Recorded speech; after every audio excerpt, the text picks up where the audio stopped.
I was terminated before I could finish explaining why a 28-year-old with a new Master of Business Administration degree couldn't handle classified military defense protocols. They thought they were sending me packing with nothing more than a cardboard box containing a coffee mug and framed photographs. So what CEO Harrison Blake and his board of directors didn't comprehend was that every critical line of cryptographic source code inside their $1.8 billion defense core infrastructures still had my digital fingerprints all over it, and the clock was already ticking. My name is David Vance. I am 52 years old, and at exactly 8:15 a.m. on a crisp Wednesday morning, my 18-year career as senior lead systems architect at Apex Defense Systems came to an abrupt halt. Here is the truth about working in high-stakes defense contracting in Arlington, Virginia. You get comfortable. You believe that 18 years of service, late-night system upgrades under Pentagon deadline pressure, and unblemished security clearances mean something to corporate executives. You convince yourself that loyalty is mutual. I was completely mistaken. I walked into Harrison Blake's top-floor executive suite expecting our routine monthly security briefing for Defense Core, the military logistics platform I had built from the ground up. This system managed real-time supply chains, troop deployments, and tactical communications for major Pentagon divisions. Harrison was pacing behind his massive mahogany desk when I arrived, his silver hair slicked back, his suit immaculate. "David," Harrison began, his tone carrying artificial warmth, "I need you to transition your primary focus. My son Brandon is joining our executive leadership team starting next Monday." Brandon Blake, the CEO's 28-year-old son, fresh off an executive program at his father's alma mater, equipped with expensive shoes and big ideas about modernizing legacy networks. Just last week, Brandon had published an article claiming that artificial intelligence and agile management could replace legacy engineering thinking in government contracting. "I want you to get Brandon fully up to speed on Defense Core," Harrison continued. "Show him the codebase, hand over the administrative cryptographic keys, and walk him through access controls. Let me explain the reality of Defense Core. This was not a commercial cloud application that a novice could master by watching online tutorials. We were dealing with military-grade cybersecurity, featuring 23 distinct operational layers.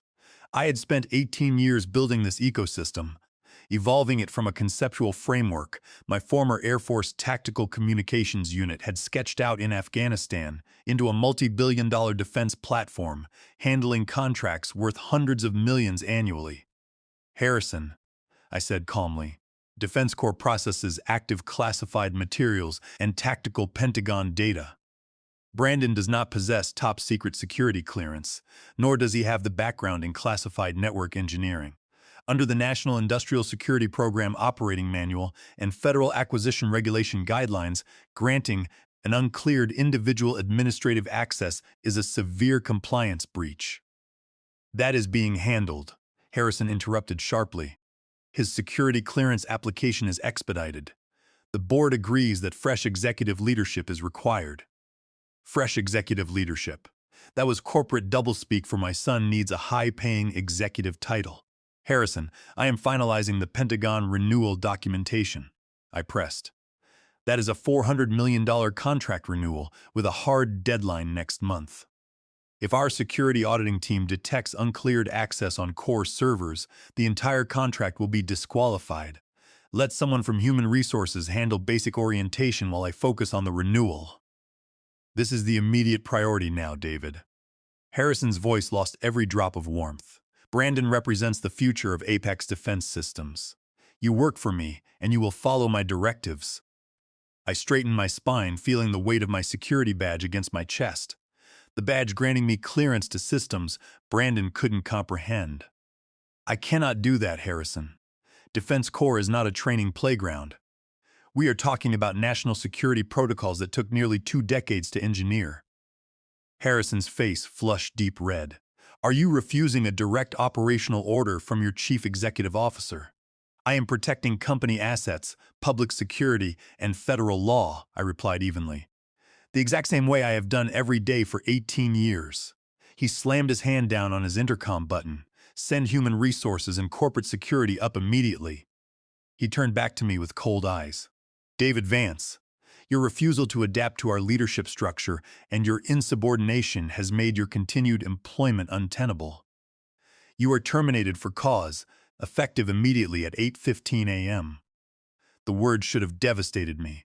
Perhaps they would have, if I had not spent the past 3 years quietly preparing for the exact moment Harrison's greed would swallow his common sense.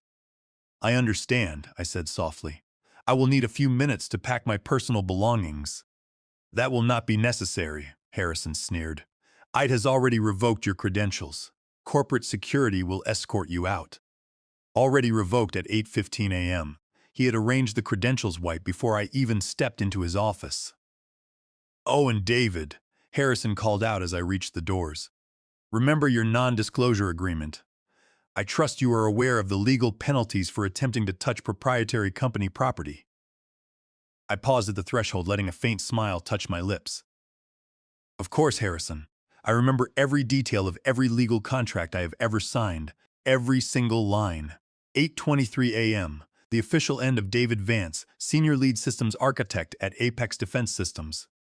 But Harrison Blake had just committed the fatal error arrogant corporate executives make when they assume they own the mind of the engineer who built their empire. 2 corporate security officers flanked me as I stepped into the hallway. Ethan Ross and Gary Miller. They were tactical veterans with whom I had shared morning coffee for years. Gary couldn't make eye contact with me. Ethan kept his jaw clenched tight. I am truly sorry, David, Gary whispered as we walked past the glass-walled engineering floor. This is absolute garbage. Through the glass, I could see my core engineering team hunched over their workstations. None looked directly at me, but the tense silence across the room told me everything. News of an executive termination travels through a defense contractor building like electric current. My office looked exactly as I had left it. The ceramic mug that my daughter Emily had given me for my 48th birthday sat beside my monitor. Framed photographs lined the bookshelf. My engineering team celebrating the successful deployment of Defense Corps 4 years ago, Emily wearing her cap and gown at graduation, and my late wife Helen smiling on a hiking trail. 15 minutes, David, Ethan said quietly, checking his wristwatch. I began the slow ritual that every abruptly terminated employee knows by heart. Personal items only. No company documents, no drives, no proprietary papers. I carefully placed the framed photos into my messenger bag, wrapping Emily's mug in soft tissue paper. In the bottom drawer of my desk, tucked underneath obsolete conference badges, my fingers found what they were seeking. A sleek cryptographic key drive no larger than my thumb. It contained the immutable digital signatures, original patent registry certificates, and master cryptographic keys for Vance Defense Solutions, LLC. I palmed it smoothly, slipping it into the inner pocket of my blazer. I hope you are not trying to remove proprietary company property, David, a sharp voice announced from the doorway. Brandon Blake stood in the doorway in a Navy designer suit, holding his smartphone at chest level, actively recording me. I am documenting this exit process for legal records. We cannot afford to have legacy personnel stealing intellectual property. I turned slowly to face him, keeping my expression unbothered. Up close, Brandon looked even younger than 28. Staled hair, unearned confidence, and eyes filled with arrogance. Good morning, Brandon, I said evenly. Congratulations on your sudden executive appointment. He lowered his phone slightly, smirking. Yeah, well, Dad made it clear that I'm taking over primary oversight of your engineering projects. Defense Corps really isn't that complicated once you apply modern cloud infrastructure. Behind Brandon's shoulder, Gary Miller rolled his eyes in the hallway reflection. I am sure you will find it fascinating, I replied, zipping my messenger bag closed. Defense Corps has extensive documentation. Assuming, of course, you can bypass architectural layer validation, whatever, Brandon scoffed. Dad says legacy engineers always try to build secret back doors when they get pushed out. Just make sure you left all administrative passwords. Legacy engineers. 18 years of honorably serving my country in military communications. Reduced to a derogatory buzzword by a kid who had never written a single line of production code. All of my administrative credentials were revoked by IT at 8:15 a.m., I said smoothly. You will need your father to authorize new security credentials for you if he can. He frowned, failing to grasp the technical implication. Right, just get your stuff and leave. I picked up my bag and took one final look around the office where I had spent countless 12-hour days. It is all yours, Brandon, I said, gesturing toward the empty desk. Good luck with Layer 23. What? Brandon blinked, his arrogant smirk faltering. What is Layer 23? Nothing an executive of your caliber needs to worry about, I said softly, stepping past him into the corridor. The elevator ride down felt like descending through layers of my past life. Floor 15 housed research and development. Floor 8 housed corporate legal, where I had signed vendor agreements over the years, including the original third-party software integration licensing framework for Vance Defense Solutions, LLC. That legal framework was buried so deep within subsidiary schedules that Apex's legal team had signed off on it 8 years ago without reading the contingent ownership clauses. The glass doors of the main lobby spat me out onto the sidewalk at exactly 8:38 a.m., 23 minutes after my termination. The crisp autumn air hit my face like a refreshing splash of cold water. I walked toward my pickup truck, parked on the third level of the garage, set my messenger bag on the passenger seat, and climbed behind the wheel. My fingers flew across the keyboard of my personal laptop. I accessed the independent cryptographic management portal for Vance Defense Solutions, LLC. Corporate executives at Apex believed Defense Core was merely a proprietary software program created under an employment contract. What they failed to realize was that the core foundational architecture, the mathematical encryption algorithms, the security handshake protocols, and the zero-trust data pipeline was patented by me long before I stepped foot inside Apex Defense Systems under Title 35 United States Code, Section 261. Patent ownership and assignment must be explicitly transferred through formal written instruments. When I joined Apex 18 years ago, I never assigned the core patent rights to Apex. Instead, I granted Apex an exclusive, conditional operating license. Buried inside Section 12, subsection B of that licensing agreement was a specific clause.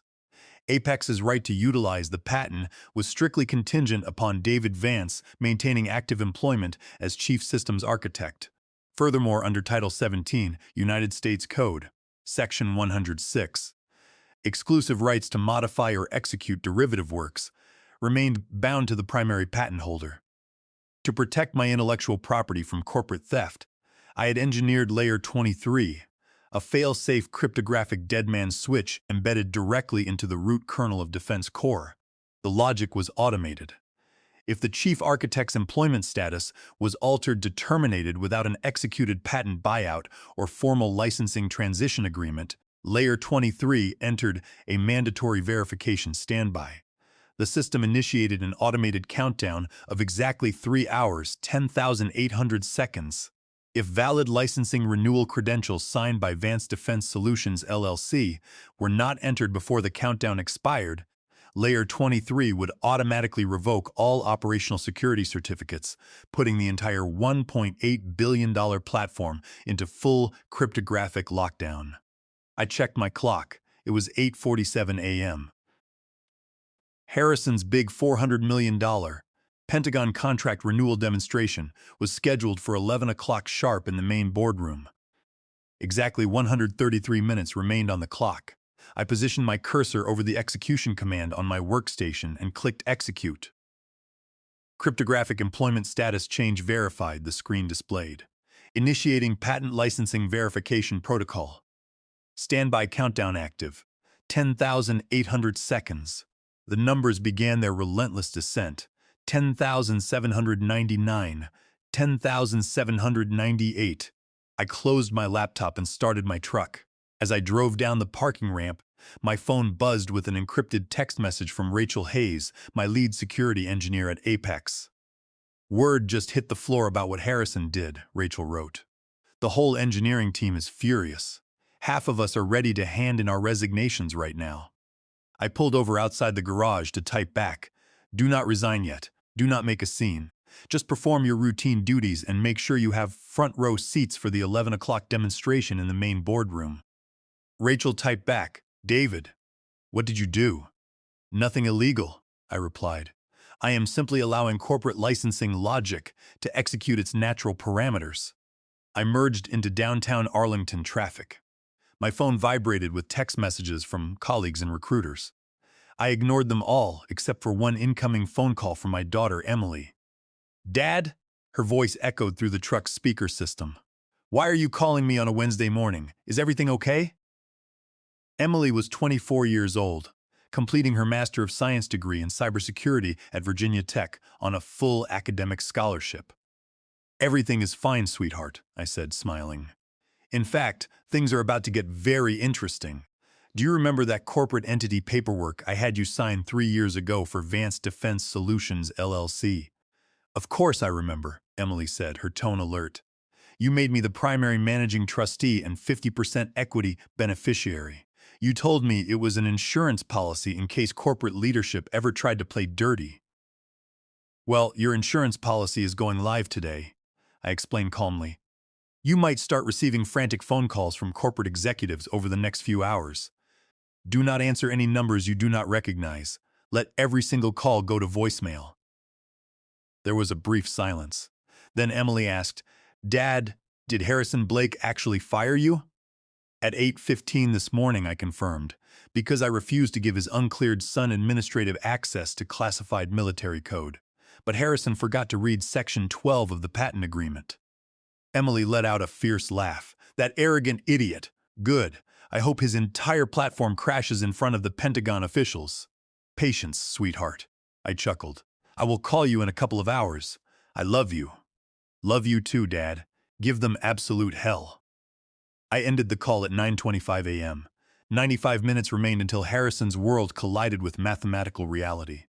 The law firm of Ward and Associates occupied the top floors of a glass tower. I parked underground and took the private elevator straight to the 34th floor. Douglas Ward, a towering man in his late 60s with silver hair and a reputation as a formidable intellectual property litigator, was waiting for me in his office. We had met 3 years prior when I structured the governance documents for Vance Defense Solutions, LLC. At the time, Douglas had reviewed my foundational patent portfolio under Title 35, United States Code, Section 261, and called it an airtight legal fortress. "David," Douglas said, extending a firm hand, "I saw the corporate notification from Apex. Harrison Blake actually executed the termination?" "8:15 this morning," I replied, placing my messenger bag on his conference table. "Citing insubordination because I refused to grant his uncleared son access to classified defense core protocols." Douglas shook his head. "Harrison has committed a catastrophic series of legal blunders. Not only has he violated federal whistleblower protections under Title 41, United States Code, Section 4712 by firing you for enforcing national security compliance, but he has also triggered immediate patent license revocation. Shall we initiate formal legal service?" "Not yet," I said, looking out the window toward the Apex building. "The Pentagon contract renewal demonstration is scheduled for 11 o'clock sharp. Right now, Harrison is preparing to show Colonel Henderson and the acquisition board a system that is currently counting down to 0. Douglas checked his gold pocket watch, a sharp smile spreading across his face. 4,800 seconds remaining. This is going to be a masterclass in corporate consequences. Meanwhile, on the 42nd floor of Apex Defense Systems headquarters, the main executive boardroom had been transformed into a technology showcase. 3 massive displays mounted on the wall showcased the graphical interface of Defense Corps. Support stations, staffed by nervous junior engineers, lined the perimeter. Around the conference table sat 5 high-ranking defense procurement officials from the Pentagon, led by Colonel Henderson, a stern military officer who managed $400 million annual defense logistics allocations. Harrison Blake stood at the head of the table, radiating charm. Beside him stood Brandon, wearing a fresh gray suit, attempting to look authoritative while scrolling through his phone. "Gentlemen, Colonel Henderson," Harrison announced, gesturing to the wall displays. What you are looking at today is the future of military tactical logistics. Defense Corps represents 18 years of innovation, and today, under our newly streamlined executive leadership structure, Harrison paused, smiling at his son. We are prepared to scale this technology across every division of the armed forces. Colonel Henderson did not smile back. He leaned forward. We are here for operational proof, Mr. Blake. We have a $400 million contract renewal on the line today. Let us see the live cryptographic handshake between Defense Corps and the Pentagon Logistics Server. Abrupt. Right away, Colonel, Harrison said smoothly, nodding to Leon Cross, the newly appointed interim chief technology officer sitting at the support console. Leon, initialize the demonstration sequence. Leon Cross typed in his administrative credentials. The large displays flickered, displaying the blue initialization bar of Defense Corps. For exactly 15 seconds, everything appeared flawless. Then, a bright yellow warning window flashed across all three displays. Architect cryptographic validation required. Administrative session suspended. Leon's fingers froze over his keyboard. Sweat broke out across his forehead. Just a minor authentication handshake delay, gentlemen. Let me re-enter the administrative override. Leon rapidly typed his secondary access key ret screen. SSDN. Crickle license Aaron. Code 23. System Architect Employment. Terminated. Patent license suspended under Title 35 USC. Section 261. Time remaining to total cryptographic lockdown. 3,600 seconds. Contact Vance Defense Solutions LC immediately. The entire boardroom fell dead silent. Harrison's face turned white as paper, his smile evaporating. Leon, what is the meaning of this? Clear that error message immediately. I can't, sir, Leon stammered, his hands shaking over the keyboard. The root kernel is refusing administrative commands. It is demanding cryptographic signature verification from the primary patent holder. Brandon stepped forward, waving his hands dismissively. Look, Colonel, technology always has software glitches during live demos. That's why my new executive initiative is focusing on upgrading these legacy systems. Be quiet, Brandon, Harrison snapped, his voice cracking with panic. He turned to Leon. Bypass it. Use the master developer backdoor. There is no backdoor, Harrison. Leon almost sobbed, desperately hitting keys. Layer 23 is an immutable cryptographic deadman switch built directly into the foundational patent architecture. Every single security certificate is revoking itself.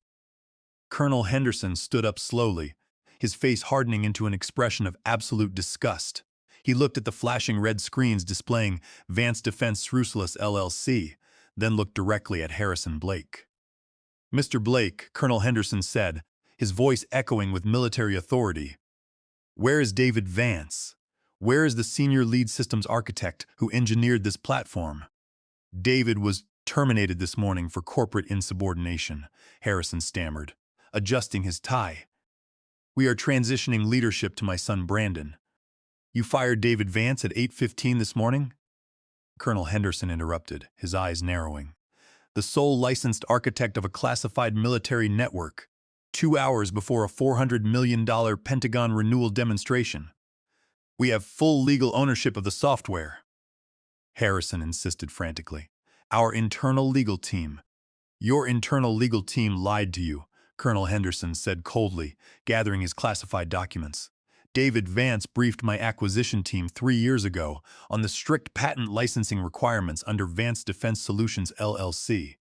He explicitly warned us that Apex held only a conditional operating license tied to his active oversight to prevent unauthorized corporate tampering.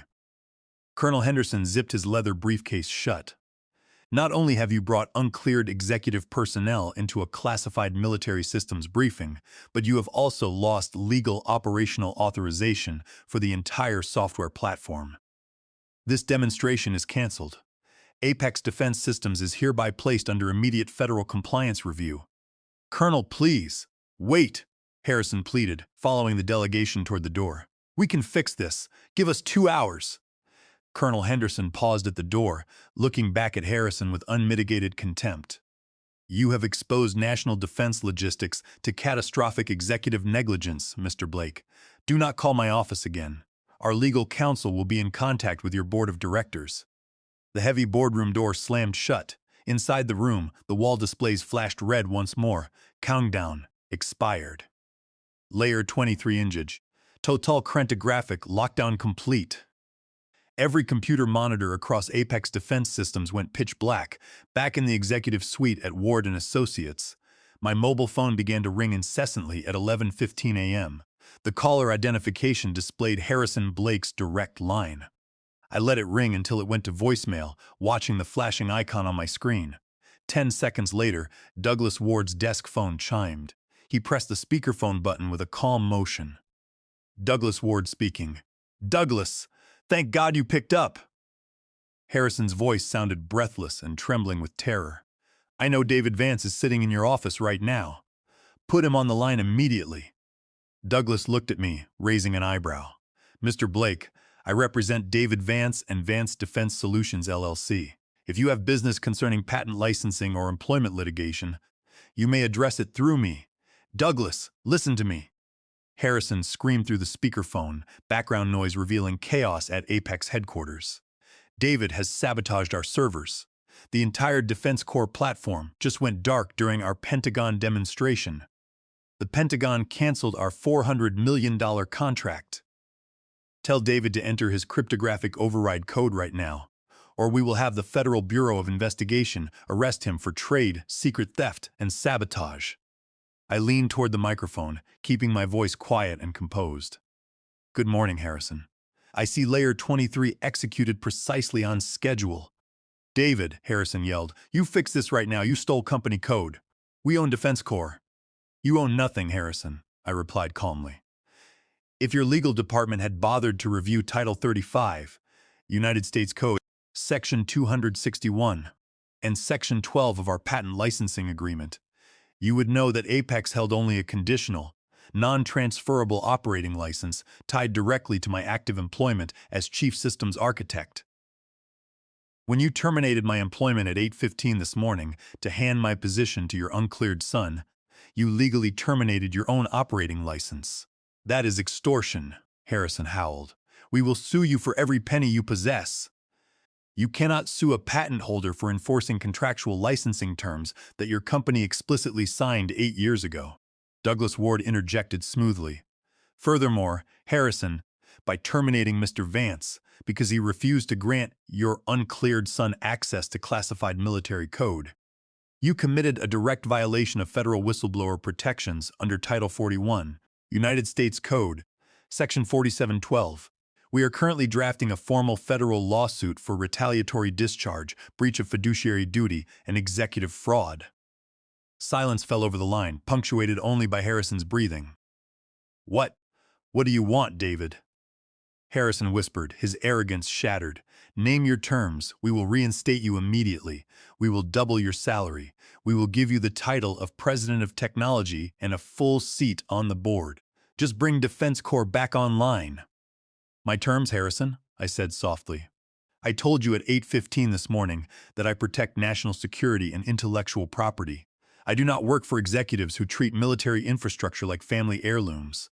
My relationship with Apex Defense Systems is permanently over."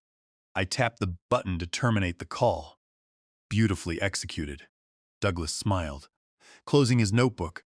At that exact moment, the door to Douglas's conference room opened and his executive assistant ushered in a guest, Evelyn Thorne, Senior Acquisition Director for Vanguard Defense Group, the largest defense conglomerate in North America. Evelyn was a woman in her late 50s with sharp blue eyes, silver-streaked hair, and a legendary reputation for orchestrating multi-billion-dollar defense acquisitions. "Mr. Vance, Mr. Ward," Evelyn said, extending her hand with a warm smile. "I have had a fascinating morning watching the collapse of Apex Defense Systems." "Good afternoon, Miss Thorne," I said, shaking her hand. "I assume news of the failed Pentagon demonstration has already reached Vanguard. Colonel Henderson called our Chief Executive Officer directly at 11:20 a.m., Evelyn revealed, taking a seat at the conference table. "The Pentagon has officially revoked Apex's security clearance for defense logistics. They want a reliable defense contractor to take over national supply chain infrastructure immediately." She opened a leather portfolio, sliding a tablet across the table toward me. Our legal and technical intelligence teams have been tracking Vance Defense Solutions LLC for months, Evelyn continued. We know that you hold the foundational patents under Title 35 U.S.C., Section 261. We know that Defense Corps cannot operate without your proprietary algorithms.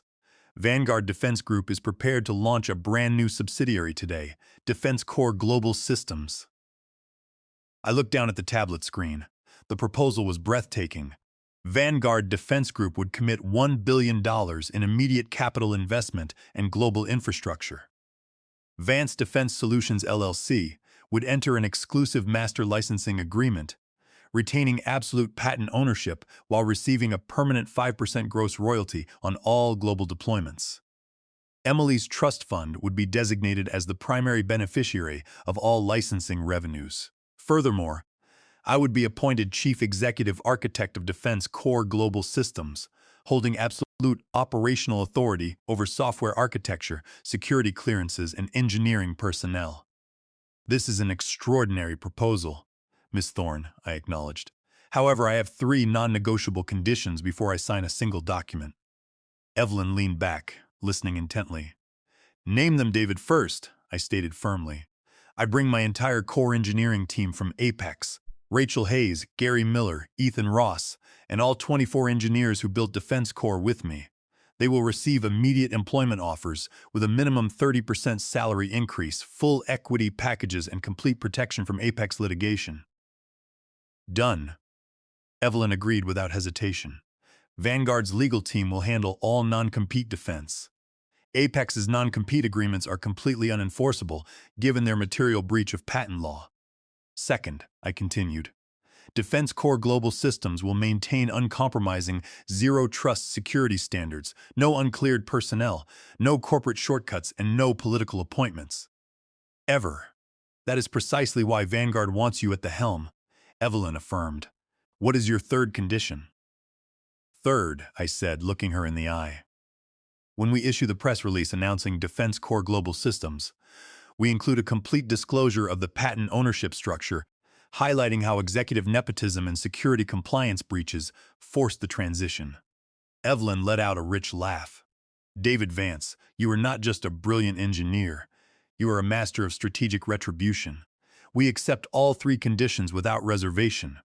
By 12:45 p.m., the definitive master licensing agreements between Vance Defense Solutions LLC and Vanguard Defense Group were fully executed. At 1:15 p.m., the financial and defense news networks exploded with breaking headlines. Apex Defense Systems loses $400 million Pentagon contract following catastrophic system lockdown. Patent Hard David Vance enforces Title 35 rights. Apex stock plummets 34% in single trading session. Vanguard Defense Group announces $1 billion partnership with Vance Defense Solutions LLC to launch Defense Corps Global Systems. Sitting in Douglas Ward's office, I watched the television screen as market analysts discussed the collapse of Apex Defense Systems. Financial experts openly predicted that Apex would be forced into Chapter 11 bankruptcy within 90 days due to default penalties and loss of government operational licenses. At 1:37 p.m., my mobile phone rang once more. It was Harrison Blake, I answered, placing the call on speakerphone. Hello, Harrison? David? Harrison's voice was barely a rasp, stripped of pride and arrogance. The board of directors just held an emergency vote. They have stripped me of my CEO title. They are preparing to file personal lawsuits against me and Brandon for breach of fiduciary duty and corporate waste. I am aware, I said quietly. The Warren Act and corporate governance statutes are clear regarding executive liability for gross negligence. David, please, Harrison sobbed into the phone. I am begging you as a man who has lost everything. Allow Apex to purchase a commercial operating license from Vance Defense Solutions LLC. If we can license Defense Corps back, the board might drop the criminal fraud referrals. I looked out the window at the sunny Virginia sky, feeling a deep sense of complete closure. Harrison, I said evenly. Vance Defense Solutions LLC does not negotiate operating licenses with executives who violate federal security laws and attempt to steal 18 years of an engineer's life. However, once Defense Corps Global Systems launches next week, Apex is welcome to submit a standard commercial end-user application through our public portal. It will be reviewed by our lead security engineer, Rachel Hayes. David, you can't leave us with nothing, Harrison wailed. You fired me at 8:15 this morning, Harrison, I replied softly. You told me I was disposable. I simply proved that while executives are completely replaceable, foundational engineering is immutable. Goodbye, Harrison. I ended the call and permanently blocked his number. Moments later, I opened an encrypted video conference link on my laptop. The screen filled with 24 eager faces. Rachel Hayes, Gary Miller, Ethan Ross, Tom Rodriguez, and every member of my former engineering team sitting in a private conference room down the street. David, Rachel shouted with joy. We just got the formal employment offer letters from Vanguard Defense Group. 30% raises in full equity. Is it true, Chief? Gary Miller grinned broadly. Are we back in business? We are back in business, gentlemen. I smiled warmly at the screen. Defense Core Global Systems officially launches next Monday morning. Hand in your resignation letters to Apex immediately, take the rest of the week off with full pay, and prepare to build the greatest defense logistics platform in American history. Wild cheers erupted through the laptop speakers as my team celebrated their freedom from corporate incompetence. That evening, I drove out to a quiet restaurant overlooking the water to meet Emily for dinner. The setting sun cast golden light across the river as we sat at an outdoor table. Emily raised her water glass, her eyes shining with pride, to the primary patent holder of Advanced Defense Solutions LLC and to the lead systems architect who taught corporate Arlington a lesson they will never forget. We clinked our glasses together. You handled yourself with grace, Dad, Emily said softly. Mom would have been so proud of you. Thank you, sweetheart, I said, feeling a warmth in my chest that no amount of money or corporate success could ever buy. Your mother always told me that true strength isn't about yelling in boardrooms or hiding behind fancy titles. It's about building things that endure, doing what is right, and protecting the people you love. As the stars appeared in the night sky over Virginia, I reflected on the whirlwind of the past 12 hours. At 8:15 a.m., Harrison Blake had thought he could strip me of my career, my dignity, and my life's work with a wave of his hand. By sunset, his corporate empire was in ruins. My team was liberated. My daughter's financial future was secured for generations, and I stood at the helm of a $1 billion global enterprise. Corporate executives often believe they own the world because their names are etched on the doors. But in the end, it is the engineers, the builders, and the principled minds who truly hold the keys. They fired me at 8:15 a.m., but by nightfall justice had executed its final, unalterable line of code.